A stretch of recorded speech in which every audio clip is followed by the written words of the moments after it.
right place at the right time. I am just where I'm supposed to be. I'm in the right place at the right time. I am just where I'm supposed to be. I'm in the right place at the right time. I am just where I'm supposed to be. I'm in the right place at the right time. I am just where I'm supposed to be. Oh, my soul is welcome here. Oh, my soul is welcome here. I am getting the message loud and clear. My soul is welcome here.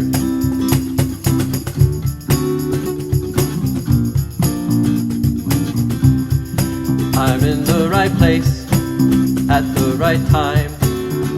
I am just what I'm supposed to be. I'm in the right place at the right time. I am just what I'm supposed to be. Oh, my soul is welcome here.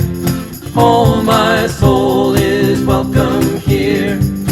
I am getting the message loud and clear. My soul is welcome here. Oh, my soul is welcome here. Oh, my soul is welcome here.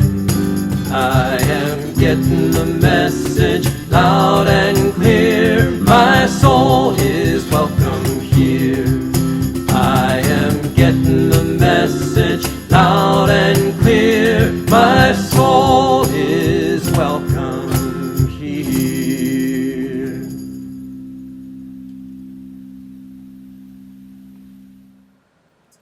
Please join me in prayer.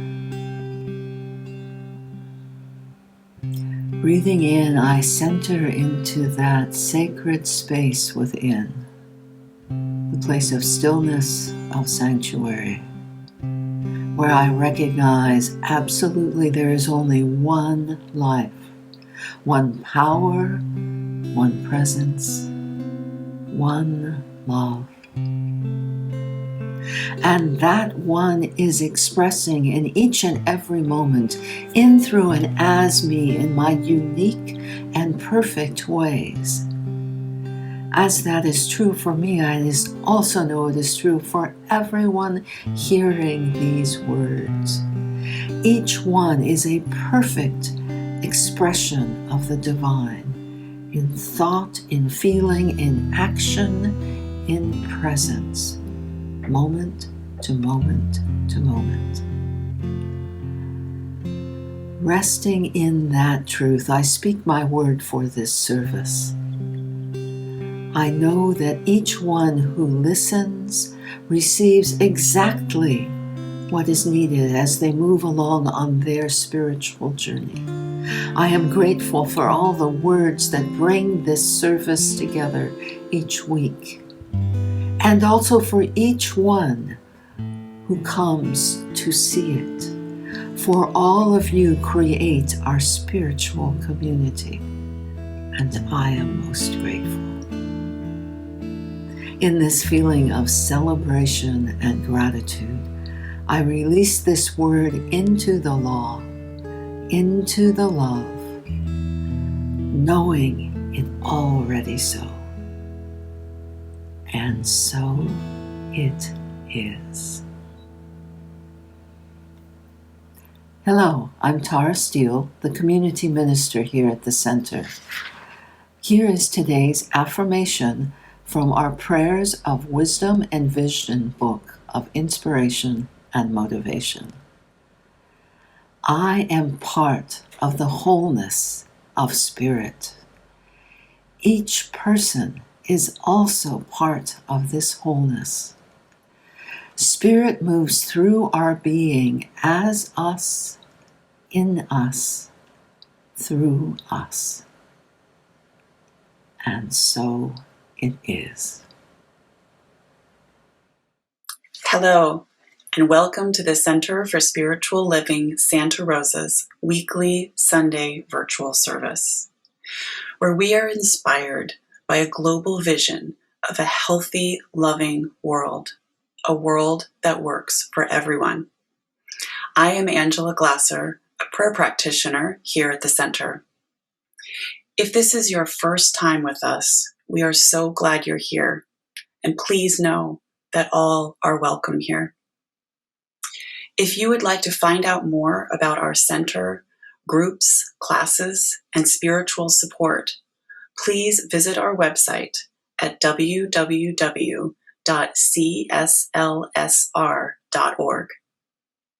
For those of you who have become regulars in this virtual format, thank you. Your presence is what creates our spiritual community.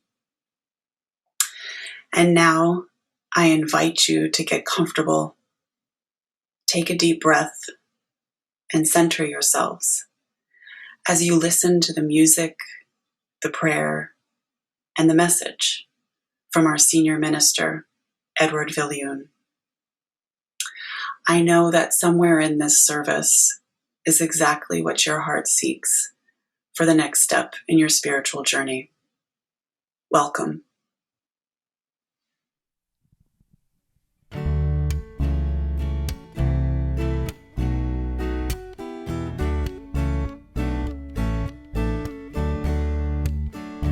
What kind of world do I want to see? What kind of world do I want to leave to my children's children? Now is the time to make up my mind. Yeah. What kind of world is this gonna be? What kind of world will be my legacy to the generations for all humankind? It's time to decide what kind of world. Will it be peaceful? Well, am I? Will it be joyful and kind? Will it be all those things a child so easily describes? Oh yeah. Will everybody have enough? Will we speak in the language of love? Somehow I'm suspecting it's all up to what you and I decide.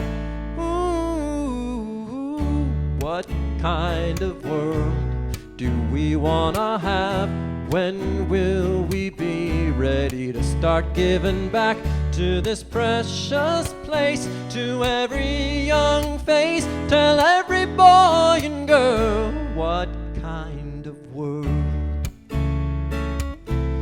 Whoa.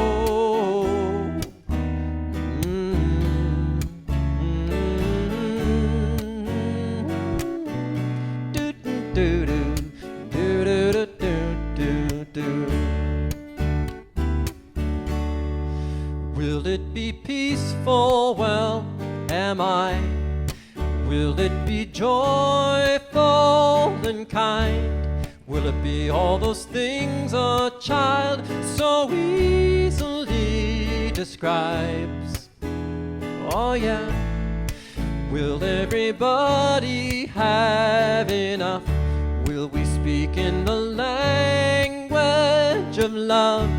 Somehow I'm suspecting it's all up to what you and I decide.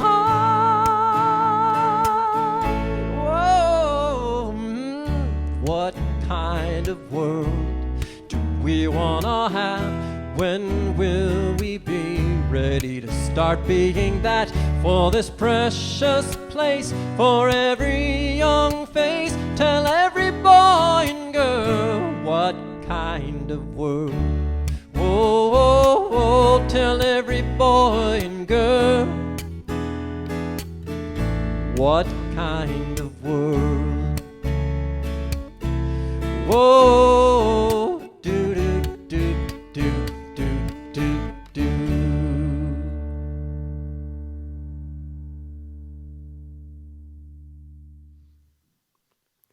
Good morning. I am Edward Viljoen.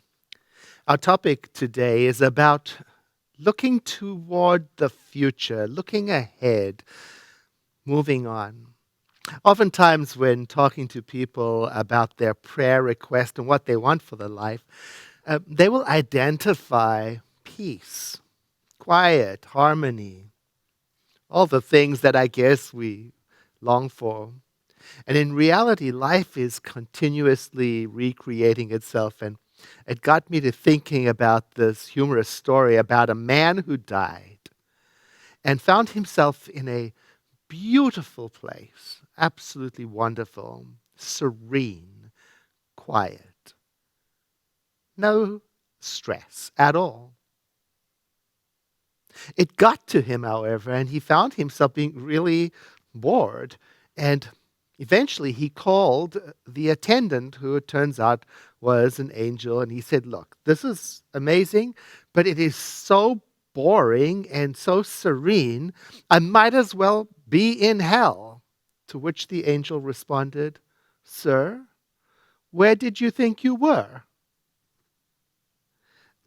There is a divine urge in us that constantly is recreating from itself through us, something in us that wants to express itself, and it in us keeps on reaching up and out, like a bulb in the soil up into the light. It's an ongoing, permanent, eternal quest to express. That's life. And once you get used to the idea that this life, this holy presence is in you, once you begin to get the idea of what and who you are, it changes everything. It changes the way you think about life, and you begin a love affair with life and the possibilities and the expression. One of my mentors, I like to call her that, Reverend Helen Street, she used to say, "I am the beloved of the universe." And I remember the first time I heard that and how it hit me. And I thought to myself, of course. But someone else in that same class whispered to me, "That's arrogant." I asked Reverend Helen about it, and she said, "Oh, no. It's arrogant to criticize and tear down what creation has made as you, in you, and through you. And it's not going to stop creating through you." Now, to be clear, we can take the holiness that is in us, the creative urge that dwells at the very center of us, and we can make mischief out of it. We can make terrible mistakes. Even the way we look at the world through that filter, we have freedom, flexibility. There's a traditional folk story that talks about a farmer who discovers that her axe is missing, and she thinks it's the neighbor's son who took it. One of her friends asks her why she thinks that way, and she says, "Look at that boy. He looks like a thief. He walks like a thief. He talks like a thief." Later on, the farmer finds her axe. It's in the woods near where she was working last, and that was just the day before, and she had left it there, and it wasn't the boy at all who took it. And then when she sees the neighbor's son again, she notices that he looks, walks, talks, just like any other boy. This is a reminder of two things. Life is always creating itself, and peace is not the absence of activity or noise or sounds or creation. And the second is that we see the world through the filter of our own creativity. It's a reminder. It's a reminder that we do not have to be arrogant to be confident. We do not need to be conceited to be self-assured. We do not have to be unteachable to be filled up with faith. And also, it reminds me that we do not have to be fearful of life to experience its holiness. And we do not have to be self-critical to feel our worthiness. And we do not have to suffer to be saved. There is a creative power in us, and we can use it to heal or to harm, to bless or to tear down. I wasn't taught this way of thinking as a child. I was not taught to think that the divine was a creative field in me. No, when I was growing up, the emphasis was on the opposite. I was often told, don't think too much of yourself. I was told to tone it down, to not attract too much attention, and to be mindful, to not make anyone else feel uncomfortable with some gain or goodness that I had achieved in my life.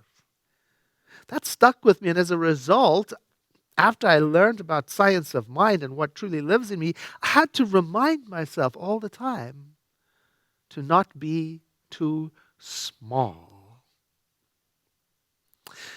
There is a meditation in the book, The Science of Mind. We call that the textbook, written by Ernest Holmes. It's on page 555, and I'd like to share it with you because it's relevant to the points and our message today.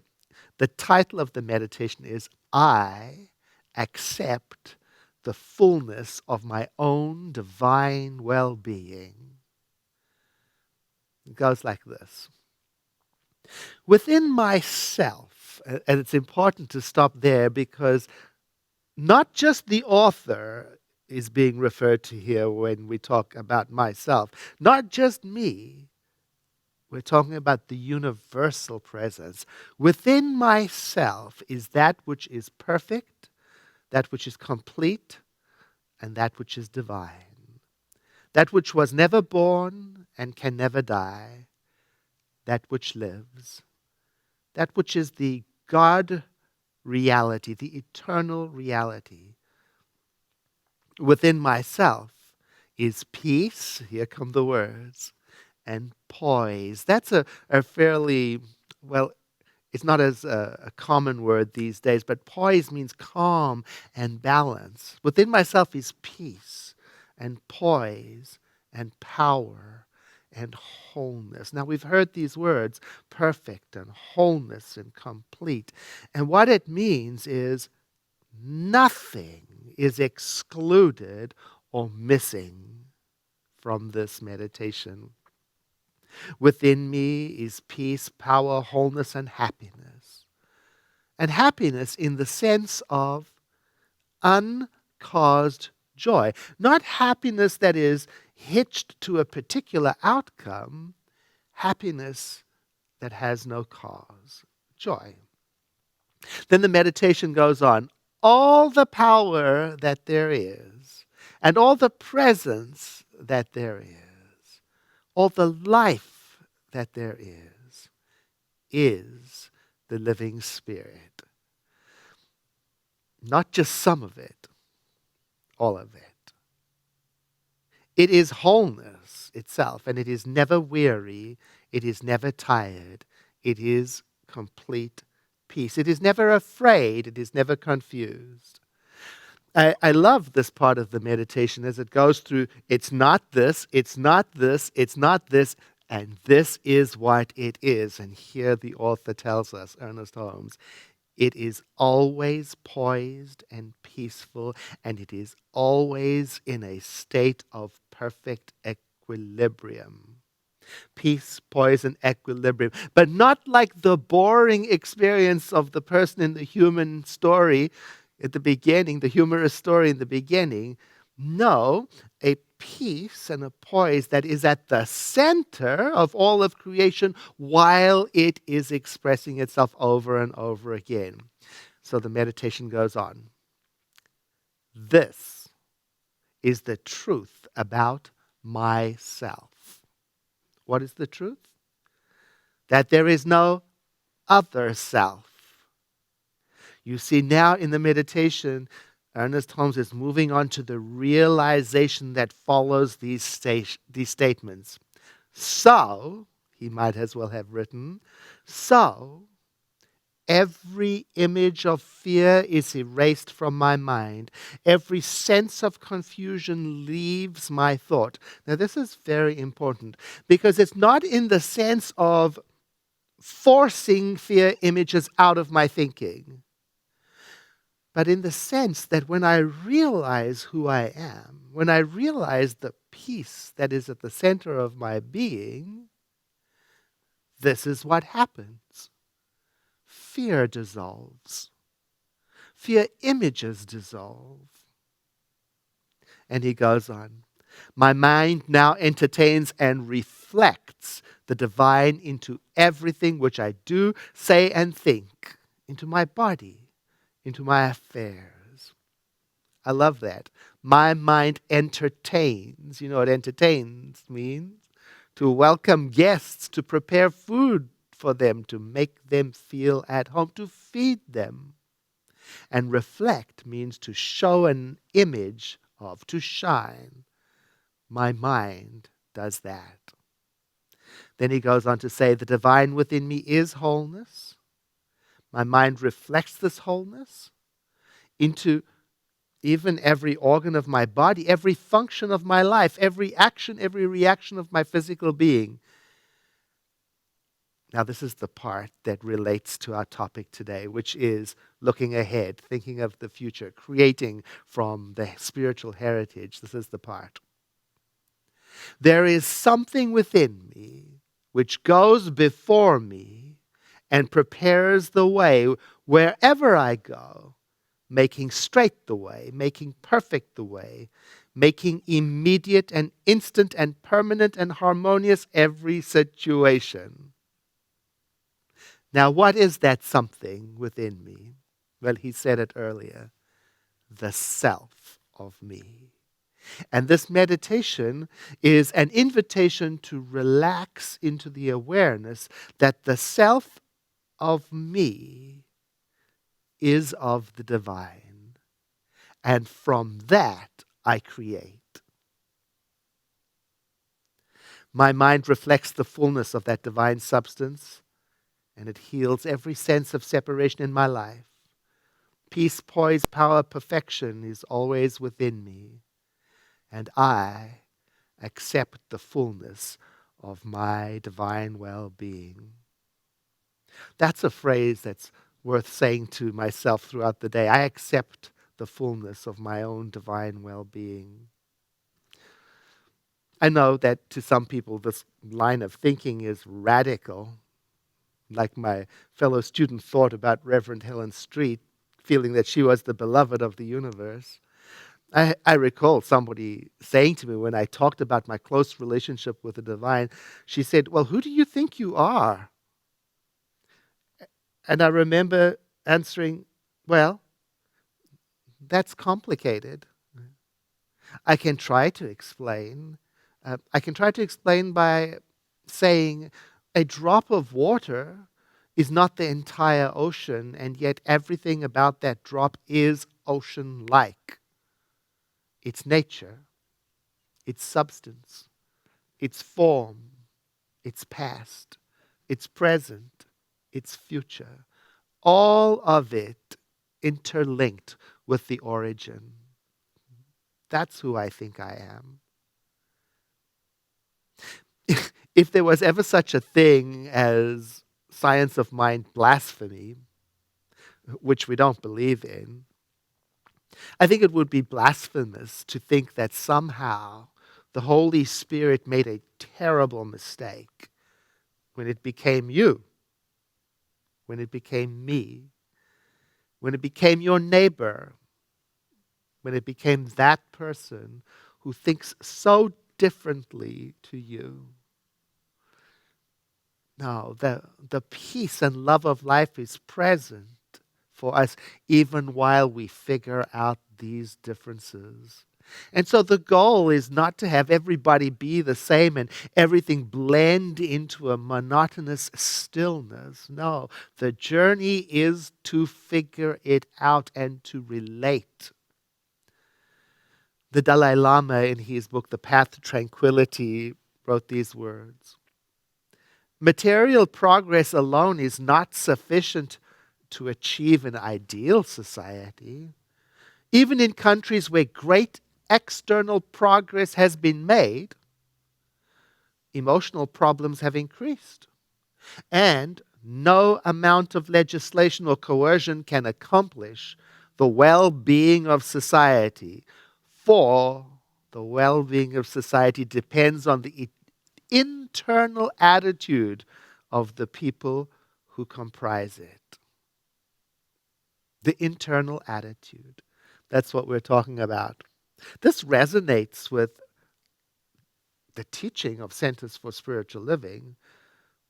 We have this idea of promoting global transformation through personal transformation, because we understand that the future we are creating is being created from our internal attitude, from who we understand ourselves to be, through the filter that we use to look at and interpret the world, from how we feel about and act out our experience of oneness within others, from how we include, nurture, love, protect each other and life.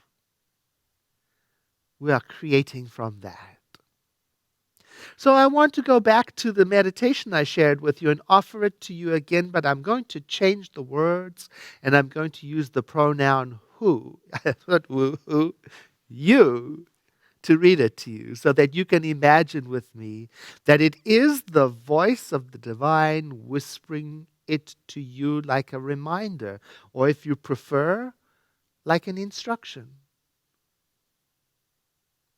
Within you is that which is perfect, that which is complete, that which is divine, that which was never born and can never die, that which lives, God, the eternal reality.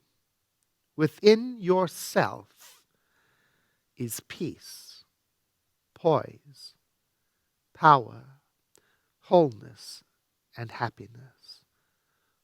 All the power that there is, and all the presence that there is, and all the life that there is God, the living Spirit Almighty.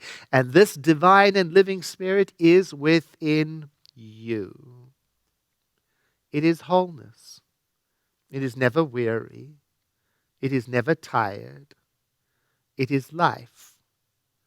It is complete peace. It is never afraid. It is never confused. It is always poised and peaceful and always in a state of perfect equilibrium. The truth about the self in you is that there is no other self. And realizing this, every image of fear is erased and every sense of confusion leaves, and your mind welcomes, entertains, and reflects the divine, reflecting it into everything you do and say and think, even into your body and your affairs. There is something within you which goes before you and prepares the way. So, accept the fullness of your own divine well-being. This year, we are reading Spiritual Mind Treatments together from our book, Prayers of Wisdom and Vision. So I'd like to end our time together by reading the Spiritual Mind Treatment that is assigned to this week, entitled Looking Ahead. Resting in this present moment, I recognize the presence of Spirit, the divine presence that created all that exists here now in the sacred moment. All is Spirit. There is no separation. Everything is connected in the one. And peace is here. Serenity is here. Calm is here. Blessings are here now. And I am part of this whole Spirit, as is each person part of this wholeness. Spirit moves through our being, as us, and in us, and through us. I open to the awareness of the sacred truth for all, and I claim recognition in each person I encounter. I claim recognition of their sacred connection to the divine, now and always. Spirit is expressing itself through our thoughts, words, and deeds. And this means that peace is here, togetherness is here, kinship is present now, and there is a growing awareness of the value that unites us. There is a renewal of faith in our common good, and with it, confidence in the future. There is peace, opportunity, and prosperity now. And so I give thanks for this goodness, the goodness that is ours. And I know that the law of life has taken these words and is moving them into a reality now and also in the future. Knowing that all has been done, I release my word and let it be. And so it is. If there is something that is incomplete in you, or if you're struggling with anything, or if you wish to celebrate something, consider staying after the service for a spiritual mind treatment with one of our professional prayer practitioners. The way you access the prayer room is exit this meeting, this Zoom meeting, and go into the prayer Zoom meeting. Now, if you want to look up the address, you can always go to our website, cslsr.org, where you can find it also. But we will display the address for you here, and you can also ask a question if you're on Zoom or on Facebook, and one of our welcoming team attendants will respond to your questions and help you make your way to the after-service prayer, the spiritual mind treatment, available to you after every service. I'm so glad that you joined us this morning, and I look forward to speaking with you next time. My blessings to you. Hi there, my name is Jeff Basham, and I'm a member of your virtual welcoming team. Here are some opportunities to participate in our community. A powerful way to stay connected is to have regular conversations about what matters. Our center offers Circles for Spiritual Connection. These are small groups that meet weekly for several weeks. The discussion usually begins with a question or two about the previous week's Sunday talk. The circles are free. You just need to sign up for the day and time that works best for you. Wednesday Night Live continues on the first Wednesday in February with United Methodist pastor Lindsay Bell Kerr speaking about spiritual discipline and radical faith. At the end of service, Pastor Lindsay is going to share a short video worth staying for. And next month, Kern Bear brings a 3-Saturday workshop on difficult conversations to the center. There are still a few slots available, so sign up online at Stepping Stones Bookstore. Details on these and other opportunities are available on our website at www.cslsr.org. Small groups continue to meet online. You can find out more in the online bulletin on our website. This evening's topic at Sunday Evening Conversations is Seeing Life as It Is, facilitated by practitioner Elias Owens.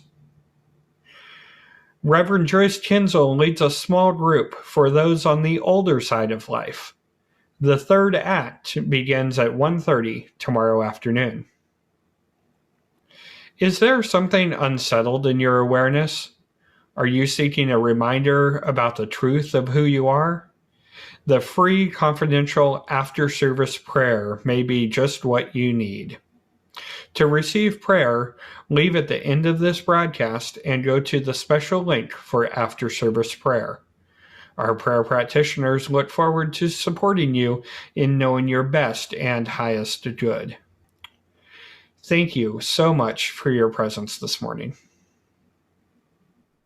Hey y'all, my name is Lindsay Belker. I'm a United Methodist pastor, and I'm looking forward to being with you on the first Wednesday of February. We're going to be talking about spiritual discipline, which is like way more fun than it sounds. It's also incredibly relevant. These last 10 months, and then especially these last 10 days, have perhaps unmoored us and we respond from a place of reactivity. Spiritual discipline grounds us in faith that we can speak truth in love. I look forward to being with you then.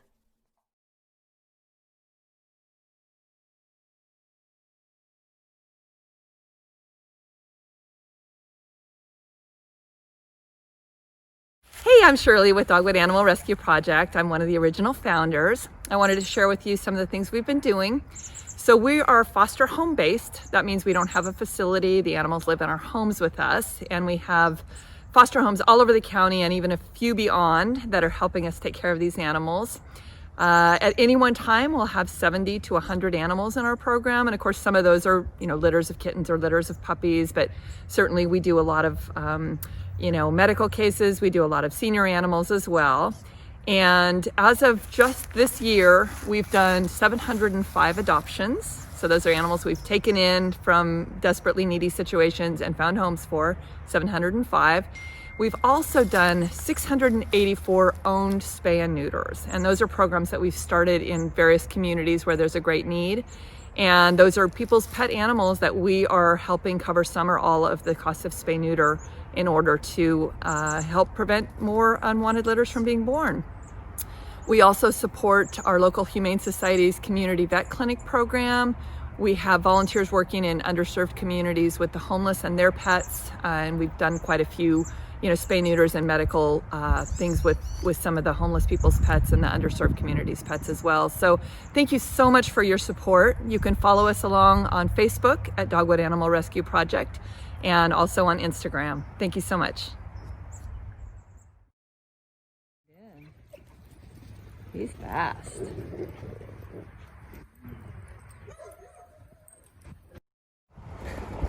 So in addition to our regular rescue work and our spay and neuter work, we have our wolf dog project, which is 5 wolf dogs that would have been otherwise euthanized, had no place else to go. They've come from different situations.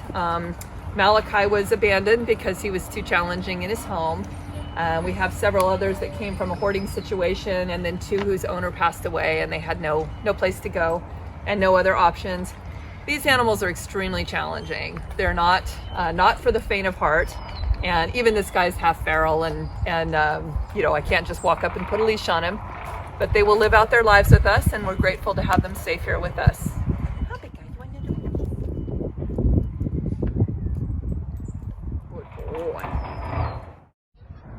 Because of you. Because of you. Because of you. Because of you. Because of you.